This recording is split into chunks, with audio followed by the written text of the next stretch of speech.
Wyoming Territory, 1881. The sun was bleeding out behind the Tetons when Florence Caddell dropped to her knees in the dirt, her arms curled around her 5-year-old son as if she could shield him from every cruelty the world still had to give. The wagon wheel had snapped clean off, the axle bent, and the last of the daylight slipped away like a thief.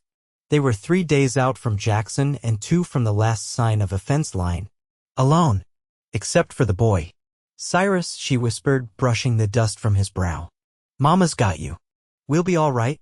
But she did not believe it. Her knees ached from the fall. Her palms were scraped raw from trying to catch herself. And the weight of her husband's death from last spring consumption took him fast and mean pressed down on her chest like it wanted to finish the job. Cyrus leaned into her, quiet and warm, his thin arms wrapped around her neck. That was when the hoofbeats came. Slow at first, then steady. Florence turned her head up, one hand reaching for the small pistol at her side. Though she knew full well it was nearly empty and she was no good with it. A man rode out from the shadows of the cottonwoods. Tall in the saddle, broad-shouldered. He wore a dust-coated hat low, but not so low she could not see the concern in his eyes as he took in the broken wagon, the scattered crates, and the woman holding her boy like the world was ending. He dismounted in one smooth motion, his boots hitting the ground soft but certain. "You hurt?" he asked, voice deep, steady, the kind of voice you could lean into if you were not trying so hard to be brave. Florence shook her head. "Just tired." The man nodded once, then crouched beside them, careful not to crowd her. "Name's Thayer Vaughn. I was headed south, saw the tracks, then saw they stopped sudden. I figured something went wrong." Florence swallowed hard. "Florence Caddell. This is my son, Cyrus." Thayer looked at the boy and offered a small, kind smile. "Hey there, Cyrus." Cyrus looked up at him, wide-eyed but silent, his fingers still tangled in his mother's collar. Thayer glanced at the wreck of the wagon. "Axle's no good. You were headed to Jackson." Florence nodded. "My sister's there. Or was. I have not heard from her in months, but I did not know where else to go." Thayer studied her face for a long moment. "You have food." "Some. Not much." He stood and offered his hand. "Come on. Let's get you warm. I have a fire going a mile back. I can fix something to eat. We will figure the rest in the morning." Florence hesitated. Every inch of her was tired, but she had learned not to trust quick kindness. Still, something in this man's tone, like he had seen worn-out women before and never once thought less of them, pulled her forward. She took his hand. He lifted her gently, then reached for Cyrus. "May I?" Florence looked down. Cyrus nodded once. Thayer scooped him up, strong arms folding the boy close like it was the most natural thing in the world. Florence followed, stunned by how easily her son tucked his head against the stranger's shoulder. They reached his camp just as the last light died. A small fire burned low, and beside it, a clean blanket was already spread out. Thayer set Cyrus down and handed Florence a canteen. "Drink. You can rest here tonight. I will keep watch. You have my word." Florence took the water, her hands trembling. She did not speak, just nodded. Thayer moved with quiet efficiency, heating beans and tearing off chunks of bread from a wrapped loaf.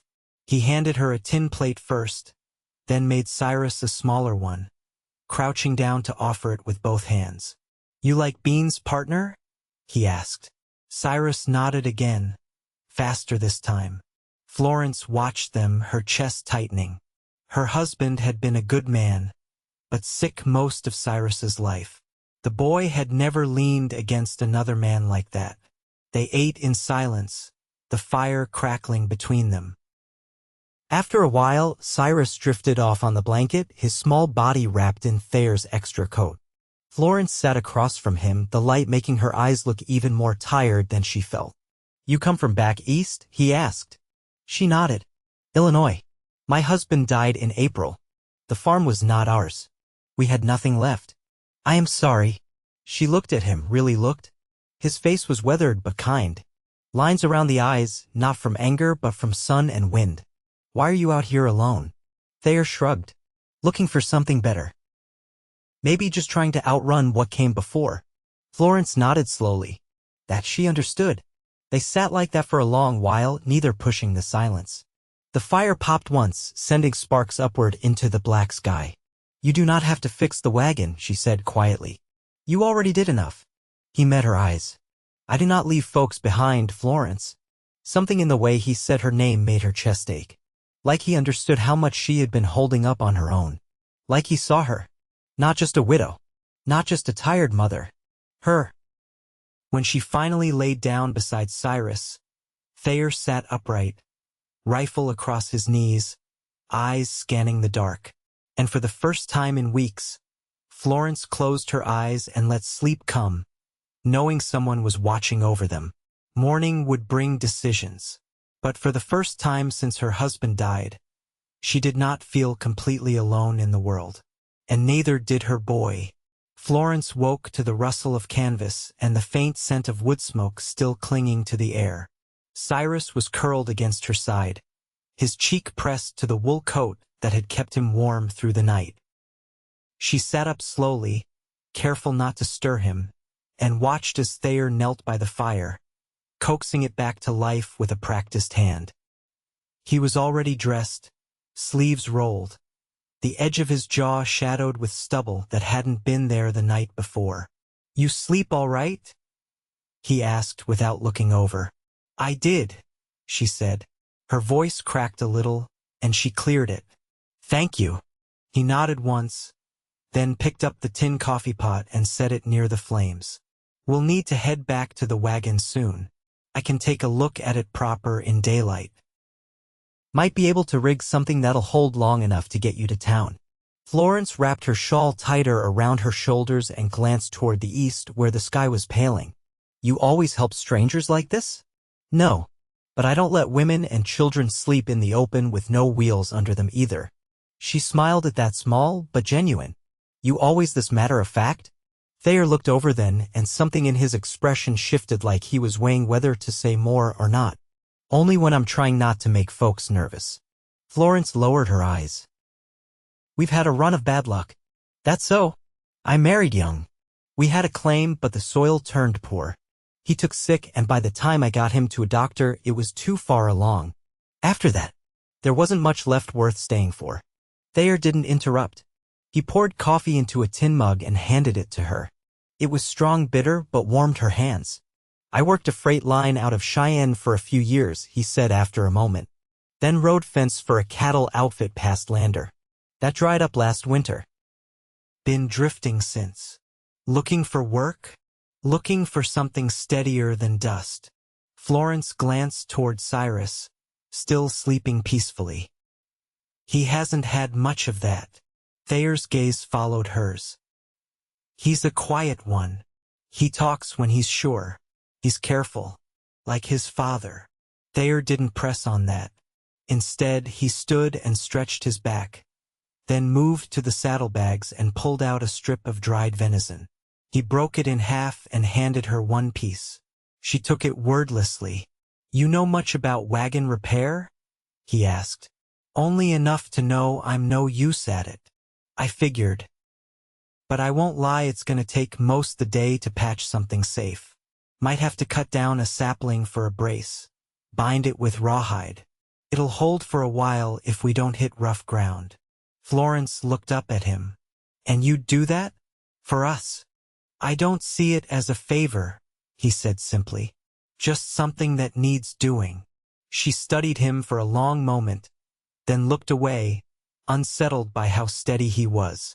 Like standing beside someone who didn't waver might make her legs give out. Cyrus stirred behind her, rubbing sleep from his eyes, and Thayer crouched, offering him the other half of the venison. "Morning, partner. You hungry?" The boy blinked, nodded, and took it. His fingers still had dirt under the nails, and his hair was tangled from sleep, but he smiled faintly now, and it made Florence's chest ache. Once they'd eaten, Thayer packed the small camp quickly, then lifted Cyrus into the saddle, steadying him with one arm while Florence climbed up behind. He walked beside them, leading the horse through the narrow trail until the broken wagon came into view again, half shadowed by the tall grass. Thayer whistled low. You hauled this far with just the two of you? I didn't have much choice. He didn't respond to that, only moved toward the wheel and crouched beside it, pulling a piece of rope from his saddlebag. Florence helped Cyrus down and guided him to a shady spot beneath a cottonwood. She sat beside him, watching Thayer work.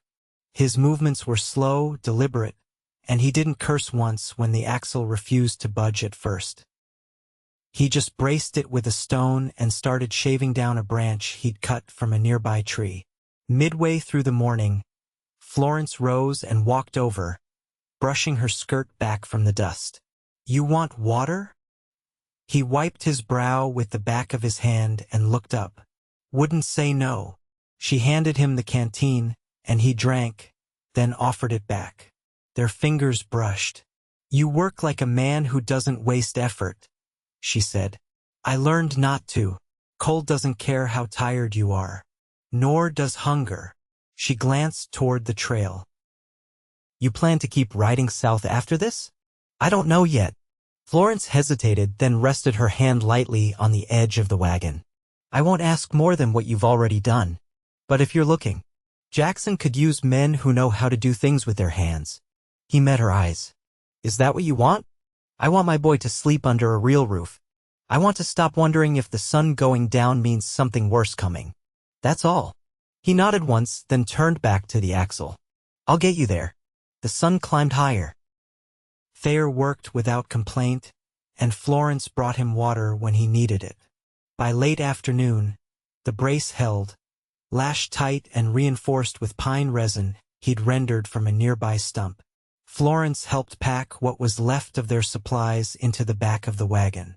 Cyrus sat on the bench beside her as Thayer hitched his horse behind. He climbed up beside them and took the reins.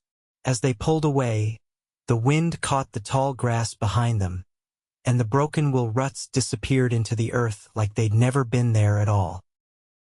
By the time the town came into view, the sky had turned the color of cool ash, and wind carried the bitter edge of snow that lived year-round in the mountains. Jackson lay quiet beneath the weight of dusk, cabins laid out in a crooked line along a single muddy street, their windows glowing with lamplight. The sawmill's smoke curled slow and steady, and the sound of a cowbell clanged somewhere behind the general store. Thayer eased the wagon off the trail and brought it into the yard behind the livery. We'll stable the horse here, he said, glancing toward Florence. You can ask after your sister come morning. No sense knocking doors in the dark. Florence nodded, her mouth tight. I don't know if she's still here. If she ain't, he said, stepping down, we'll figure another way. Florence helped Cyrus climb down, then followed, her skirt dragging through the thaw-soft earth. The boy stayed close to her side, one hand tucked into the folds of her coat. Thayer led the horse into the stable, exchanging a few words with the gray-bearded man who emerged from the shadows with a lantern. They spoke low, and after a few minutes, Thayer returned. There's a room above the mercantile. Not much to it, but the roof holds and the stove works. You'll be warm. She hesitated, eyes flicking toward the wagon. We can sleep in the back if it's too dear. I already paid for the week, he said. Let it be. Florence looked up at him, and for the first time her voice wavered. Why do you keep doing this? He didn't answer right away. Then, because it's the first thing in a long while that feels worth doing. She didn't speak again as they crossed the street, Cyrus's boots squelching through the mud. A woman with a crooked braid and a rifle slung over her shoulder watched them from the porch of the smithy. A dog barked behind the bakery. But no one lingered long. The cold had a way of keeping folk inside once night settled.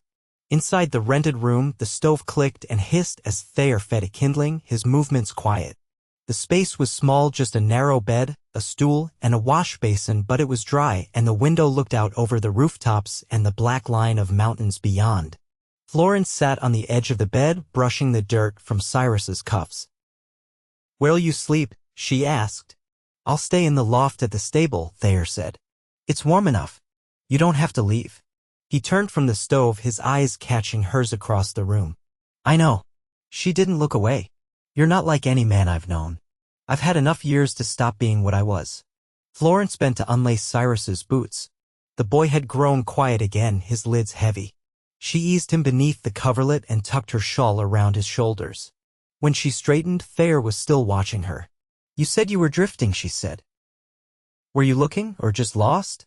I think I was hoping something would stop me before I got too far. And did it? He took a step closer, then stopped just shy of the bed. Yeah.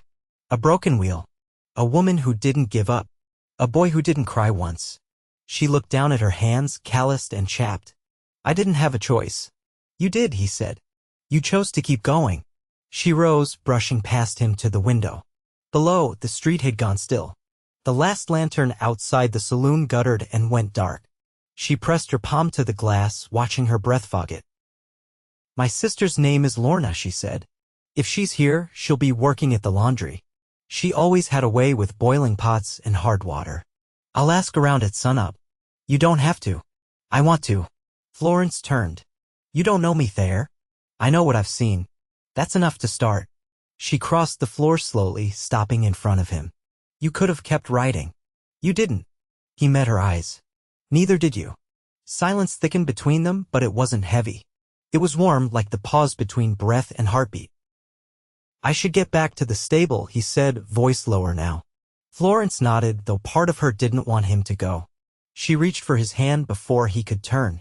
Her fingers brushed over his, rough skin meeting rough skin. You'll come back tomorrow? I will.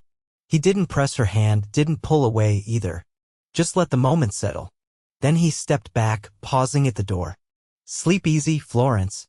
She watched him go, the door clicking shut behind him, the room dipping into quiet save for the soft crackle of the stove. She moved to the bed, easing in beside her son, her eyes still on the door. She didn't know what tomorrow would bring, but she knew who would be waiting for her on the other side of it. And for the first time in a long while, that felt like enough. The sun rose behind scattered cloud, its light coming in thin and pale through the window pane. Florence sat at the edge of the bed, lacing up her boots, her movements quiet so as not to rouse Cyrus. He still slept, one arm curled beneath his cheek, his breathing slow and steady. The stove had gone cold in the night, but she hadn't noticed. She'd lain awake, heart ticking in the dark, her thoughts not restless, but full. She stepped out into the hallway with her shawl pulled tight around her shoulders. The mercantile downstairs was still shuttered, the street outside near silent. One wagon creaked past, headed out toward the south end where the creek ran thin this time of year. Florence tucked her hair beneath her bonnet and turned toward the laundry house. The air smelled of pine smoke and frost-wet earth. She passed a man splitting wood beside a shed and a girl sweeping soapy water down a slatted porch. The laundry was just past the church, its windows steamed and glowing from the heat within. She pushed open the door and stepped into a wave of warmth and the scent of lye and wet cloth. A woman looked up from behind a row of copper tubs, her sleeves rolled and her arms strong from years of work. Her hair was lighter than Florence remembered, but the shape of her face hadn't changed. Lorna. The woman dropped the paddle she'd been stirring with. Got above flow. They crossed the room in 3 strides, arms wrapping tight, wet apron and all. Neither spoke for a long moment.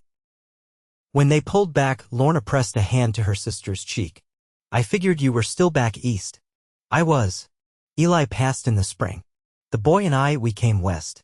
Lorna's eyes softened. You found your way here. Thank the Lord. I had help, Florence said. A man. He's the reason we made it through. Lorna wiped her hands on her apron. You hungry? I got bread and stew from last night. Florence nodded. But I left Cyrus at the room. I should head back. Bring him by supper. You both stay with me. I've room. Florence hesitated. I don't want to push in. You're not. We'll pull a mattress for the boy. You and I'll talk like we used to. When Florence stepped back outside, the clouds had begun to break, sunlight catching on the melting snow along the rooftops. She crossed back toward the mercantile, boots leaving faint prints in the thawed mud. Thayer stood beside the stable, speaking with a freighter whose oxen were pulling out. He looked up as she approached, brushing his hands on his trousers. She's here, Florence said. Lorna, at the wash house. That's good. She wants us to stay. Thayer nodded. You should. She can. My sister. I'll help you move the rest of your things, he said. They walked back to the wagon together, and as they lifted the last of the crates, Florence asked, What will you do now? I was thinking of staying a while. There's work here if a man knows how to swing a hammer. There's always fence to mend, she said. He glanced at her, then down at the crate he was securing in his arms. You'd be all right with that? I wouldn't be sorry to see you come by. They carried the load across the street. Cyrus was awake now, standing at the window with his hands on the sill. When they entered, he ran to Thayer and hugged his leg without a word. I told him you'd come back, Florence said. Thayer crouched beside the boy. You're a good judge of things. Cyrus gave a small nod, then stepped back, letting Thayer rise. They packed the rest of their belongings into burlap sacks, and Thayer lifted them easily onto his horse. As they walked toward the laundry, Florence glanced sideways at him. You ever think about stopping for good? He didn't answer right away. I used to think it was the trail that kept me moving. But maybe it was just that I hadn't found the right reason to stay. Florence looked ahead to where Lorna stood outside the washhouse, wiping her hands on a towel and waving them forward. Cyrus ran ahead, his boots splashing through a shallow puddle. I think maybe we both needed something to hold to, she said quietly. Thayer stopped beside her. You think this could be that? She met his eyes. I do. He reached out, not sudden, just steady, and took her hand. His fingers were warm against hers, rough and careful at once. They stood like that for a moment, her heart steady in her chest for the first time in months. Then she squeezed his hand back, and together they walked forward toward the door where family waited and a new kind of life was already beginning. The next weeks passed with a rhythm Florence had nearly forgotten, one not shaped by fear or hunger, but by the ordinary weight of days made whole again. She and Cyrus shared Lorna's small cabin on the north edge of town, where the porch creaked under morning frost and the chimney stones still held the warmth of last night's fire. Cyrus slept soundly each night now, his shoulders no longer tight with worry, his steps lighter across the packed dirt floor. Thayer took work with the carpenter who kept shop near the mill. He built fence rails in the first thaw and laid flooring in the schoolhouse once the ground softened enough to take nails. His hands came home coated in sawdust, his knuckles scraped from work, but his voice stayed even, and when he knocked at the door each evening, Florence never had to wonder if he'd come. One afternoon, Florence stood behind the counter at the laundry, folding a stack of linens still warm from the press, when Thayer stepped through the door, shaking the dust from his hat. She glanced up, and he held out a small package wrapped in oilcloth. It's from the general store, he said. They had a shipment in from Salt Lake. I figured you might be needing it. She unwrapped the cloth carefully, revealing a spool of blue thread and a folded length of muslin. I haven't sewn with anything but white in years, she said, her fingers brushing over the fabric. I remembered you saying you used to make your own dresses. Thought maybe you'd feel like trying again. She looked up at him. I didn't think you'd remember something like that. I remember everything you tell me. That night, she sat at the table by lamplight, the muslin spread over her lap, Cyrus asleep against a pillow in the corner. Thayer sat across from her, carving the handle of a broken chisel with the tip of his knife, the room quiet but not silent, the kind of quiet that felt like a roof holding steady against winter wind. Lorna asked me today if we were planning anything, Florence said, not looking up from her needle. What did you tell her? That I didn't know. That you hadn't said what you meant to do once the ground thawed. I'd figured to stay, he said, setting the chisel down. If there's still a place for me here. She let the needle rest in her lap. There is. Thayer leaned back, his eyes on her. I never built anything that lasted. Not before now. But I'd like to try if you'll have me. I don't need grand promises, she said gently. Just someone who's willing to stay when it's hard. I stayed after the wheel broke, he said. That wasn't hard. That was the first time in years I felt like I'd stopped running. She reached across the table, laying her hand over his. His palm was warm, calloused, the shape of a man who earned every meal he ate. "You're not running anymore," she said. They married in late spring, beneath the cottonwoods just beyond town where the river bent and slowed.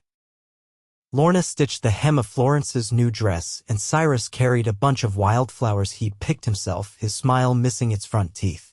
The preacher read from his worn book, the words soft over the wind, and when Thayer took Florence's hands, she didn't shake. They built a house together near the edge of the hill, not far from the trail that had carried her west. It was small, with a porch wide enough for a rocker and a bench, and a stove that kept the corners warm through the coldest nights. Cyrus had a room of his own, a window that looked east, and a dog that followed him everywhere. Thayer carved Florence a cupboard from pine, each drawer fitted smooth, her name etched along the top in letters careful and deep. She planted dill and carrots in the patch behind the house, and when the rain came, he mended the shingles without being asked. Some nights they sat on the porch after supper, her feet tucked beneath her, his arm resting behind her shoulders. They didn't talk much then. They didn't need to. He'd run long enough, and she'd carried too much alone. Now she leaned into him and he held steady. Their love wasn't loud. It was not made of declarations or grand displays. It was the kind that grew from the quiet mornings spent boiling water for coffee, evenings brushing dirt from the knees of a boy's trousers, hands finding each other in the dark without looking. Years passed and the trail behind them faded into memory. But the roof held. The earth gave. And when the wind came down from the Tetons, it found a home that stayed warm through every season. They never left Jackson. They never needed to.